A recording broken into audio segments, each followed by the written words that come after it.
Good day po muli mga coach. Welcome ulit dito kay 3M. Another day, another pagtuturo na naman po. Patungkol po ito sa fundamentals of marksmanship at paghawak at pagputok po ng caliber .45.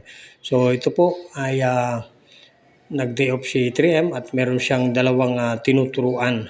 No? Ito po yung mga novice, kumbaga ay baguhan.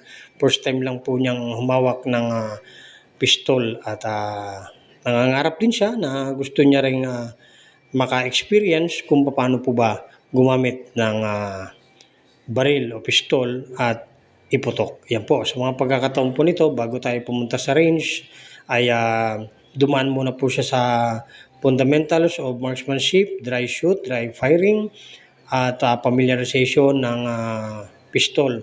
So, dito po siya ngayon ay puputok na sa unang putok niya po na first 3 rounds ay 3 meters lang po. Yan po.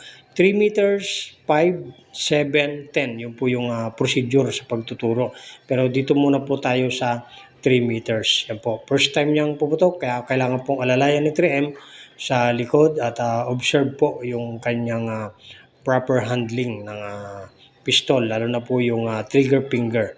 So yan po, marami pong dapat bantayan, lalo na kapag baguhan po, no? So kailangan po maituro mabuti ang tamang proseso para nang sa ganun ay iwas disgrasya.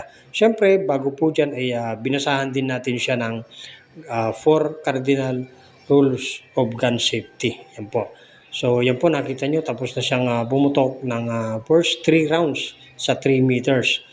At makikita nyo dyan ay tinuturo niya din na after pumutok, naka-open bolt po yan, remove magazine, open bolt, pagka clear, sara, then hammer down, tapos i-holster na. Yan po, makikita nyo dyan. At syempre, kailangan meron din siyang goggles at ear muff. Yan po yung mga dapat na sinusuot sa range. Yan po. At verify po natin yung kanyang first 3 rounds dahil nga first time niya at ito po yung resulta ng kanyang tama sa 3 meters, no? 3 rounds. Yan po. So, ganyan lang po muna yung simula at basta sinunod nyo lang po yung tamang proseso ng pagtuturo, makinig lang mabuti at yan po yung madidevelop pa. Gaganda pa po yan. So, maintain lang po, alpa lang po ang tama. Okay lang po yan at yan ay first time lang po naman po niya. So, yan po ang libangan ni 3M kapag siya ay naka-day off. Balik putok si 3M.